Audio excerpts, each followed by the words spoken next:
There will be setbacks and false starts. There will be many who won't agree with every decision or policy I make as president. And we know the governments can't solve every problem. But I'll always be honest to you about the changes we face. I will listen to you, especially when we disagree. And, above all, I will ask you to join in the work of remaking this nation. The only way it's been done in America for 221 years, block by block, brick by brick, callous hand by callous hand. What began 20 months ago in the depths of the winter cannot end on this autumn night. This victory alone is not the change we seek. It is the change for us to make that change. And that cannot happen if we go back to the way things were. It can't happen without you. Without the new spirit of service, a new spirit of sacrifice. So let us summon a new spirit of patriotism and responsibility, where each of us resolves to pitch in and work harder and look after not only ourselves, but each other.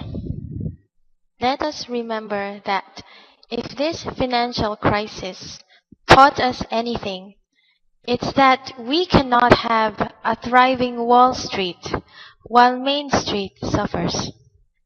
In this country, we rise or fall as one nation, as one people.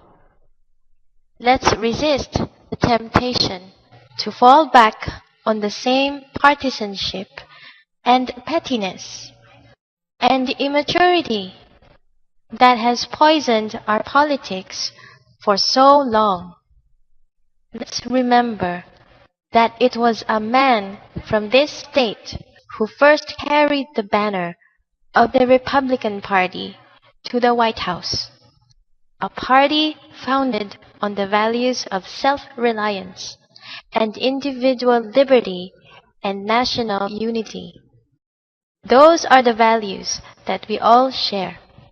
And while the Democratic Party has won a great victory tonight, we do so with a measure of humility and determination to heal the divides that have held back our progress.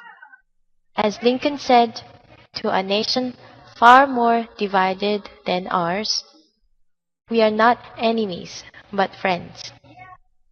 Though passion may have strained, it must not break our bond of affection. And to those Americans whose support I have yet to earn, I may not have won your vote tonight, but I hear your voices. I need your help, and I will be your president too. And all those watching tonight from beyond our shores, from parliaments and palaces, to those who are huddled around radios in the forgotten corners of the world, our stories are singular, but our destiny is shared, and a new dawn of American leadership is at hand. To those who would tear the world down, we will defeat you. To those who seek peace and security, we support you. And to all those who have wondered if America's beacon still burns as bright, tonight we proved once more that the true strength of our nation comes not from the might of our arms or the scale of our wealth, but from the enduring power of our ideals, democracy, liberty, opportunity, and unyielding hope. That's the true genius of America, that America can change. Our union can be perfected. What we've already achieved gives us hope for what we can and must achieve tomorrow. This election had many firsts and many stories that will be told for generations, but wandered in my mind tonight about a woman who cast her ballot in Atlanta. She was a lot like the millions of others who stood in line to make their voice heard in this election, except for one thing. Ann Nixon Cooper is 106 years old. She was born just a generation past slavery, a time when there were no cars on the road or planes in the sky. When someone like her could not vote for two reasons, because she was a woman and because of the color of her skin. And tonight, I think about all that she's seen throughout her century in America, the heartache and the hope, the struggle and the progress, the time we were told that we can't, and the people who pressed on with that American creed. Yes, we can.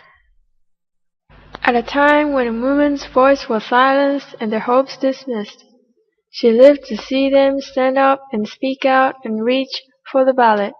Yes, we can. When there was despair in the Dust Bowl and depression across the land, she saw a nation conquer fear itself with a new deal, new jobs, a new sense of common purpose. Yes, we can. When the bombs fell on her harbor and tyranny threatened the world, she was there to witness a generation rise to greatness, and a democracy was saved. Yes, we can. She was there for the buses in Montgomery, the horse in Birmingham, and a bridge in Selma, and the preacher from Atlanta who told people that we shall overcome. Yes, we can. A man touched down on the moon. A wall came down in Berlin. A world was connected by our own science and imagination. And this year, in this election, she touched her finger to the screen and cast her vote, because after 106 years in America, the best of times and the darkest of hours, she knows how America can change. Yes, we can. America, we have come so far. We have seen so much, but there is so much more to do. So tonight, let us ask ourselves, if our children should live to see the next century, if my daughters should be so lucky to live as long as Ann Nixon Cooper, what change will they see?